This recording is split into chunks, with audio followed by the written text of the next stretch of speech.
Previously, in the episode 5 of the solo leveling, Jinwoo was finally glowing up as he was leveling up, but he didn't want to draw attention by showing that he could grow stronger. Because no hunter in the world could grow stronger with any training, so he joined a party who wanted an E-rank hunter just to fill the number of 8 people to raid as C-rank 8. But they backstabbed Jinwoo and Jinho when they found billions of worth of mana crystal. Hwang Dong-suk planned to let the two of them become the boss spider's dinner so it could go back to sleep after eating them, which would allow them to excavate the mana crystal while the spider sleeps. But one of the lackey thought they should just kill the two of them in there, but Dong-suk tells him that their fight could have woken up the spider, and if that happens, they can't take the mana crystals, and those two in there will definitely die by that spider, and when it sleeps, they will enter the boss room from a side tunnel he saw. That was his plan. But if things go astray, Dong-suk planned to just take Jinho's expensive gear, which would at least fetch a few million won, so Dong-suk was hoping these two would die in there. And Jinho stops Jinwoo because it's a C-rank boss and to kill it they need at least a B-rank hunter. What he said was true. Until now the serpent boss Jinwoo fought was at the peak of a D-rank boss, and the golem was at a low-rank dungeon boss, but this one is just on a whole different league, but screw that. Jinwoo feels from his heart that he could win because he has leveled up enough to rival a C-rank boss. He's at level 18, so he goes in to give it a shot and starts his hunt. But the way he was moving and the power he had still wasn't enough to scratch the spider scale, and Jinho got scared because he thought Jinwoo was a false ranker. False rankers are like maniacs who lie about their rank to kill a person, so Jinwoo was near at a breakout point, and Jinwoo still had no progress because its scale were too tough to damage. Jinwoo's fatigue was rising, and if it went higher, it would affect his speed, so he was looking for its weakness, and it was his head, but the spider showed its new attack. Which was even worse because Jinwoo couldn't close the gap now with acid around, but he still used his dash skill to close the gap and took the risk, but even its head was impenetrable. So Jinwoo didn't give up and decided to stab it until he could cut it down, but his fatigue reached 70, and Jinwoo became slow that gave the spider an opening to hit. He was now in a tight spot. But in a moment, he saw a full recovery option, so Jinwoo once again got back into the fight. And this time he took a big leap to drop down to stab the spider in its eyes, and Jinwoo stabbed the spider again and again until the paralysis and drain effects killed the spider. That was the time Jinwoo got wild, but that helped him level up, so he gets back to collect the essence stone from the spider. And Jinho got so scared that he started to serve Jinwoo like a nice little lackey and goes to mine to gather mana crystal.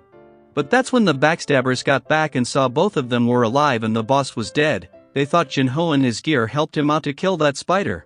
So they were disappointed by how weak that spider was, so Dong-suk knew Jinho was a son of a Eugene construction owner. So Hwang tells him to kill Jinwoo, and if he does, they won't kill him.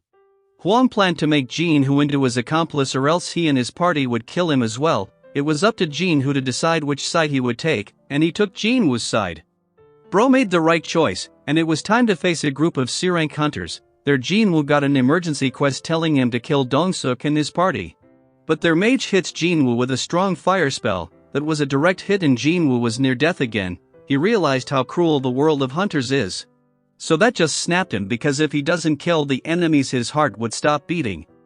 It was as if the system wants Jinwoo to survive even if it means he has to take a bloody path to move forward. Jinwoo then woke up to follow the path of blood because he doesn't want to be weak. Weaker persons are always ruled by strong, and Jin had decided to become strong to hunt down the strong, so a moron tried to act cool but Jinwoo kills him off. There goes one, and seeing a D-rank killed by an E-rank, everyone was shocked. Jinwoo realized he just killed a person because the system wants him to live, and if that's what his fate is, he kills all of them, one by one, without showing any mercy, and in just a matter of seconds, the whole C-rank party was down, and Dong-suk still thought he had a chance.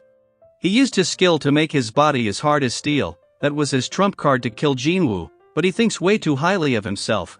And Jinwoo showed him his place was in the ground as a crawling bug, so Dong-suk started begging for mercy, but Jinwoo reminds him that he tried to kill him 3 times.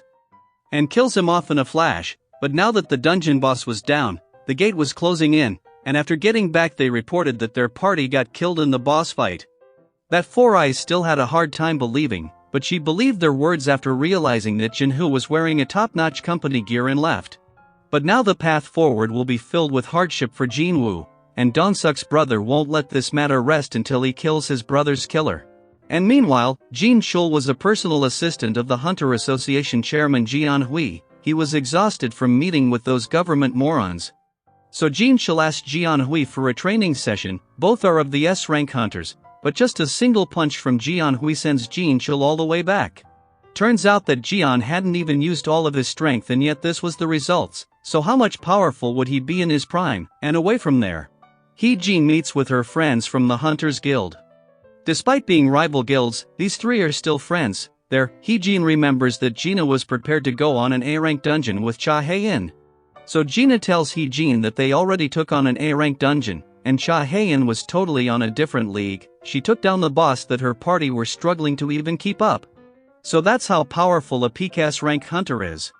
And Jin Woo is leveling up to become even stronger than a S-rank hunter. So how much stronger the enemies and monsters will appear in the future? Keep watching the series to find out. And also, if you haven't seen any of the episode of this anime, then go to my channel's playlist section. You'll find all the episode of Solo Leveling. So please watch it if you haven't seen the previous 5 episodes. Until then, take care.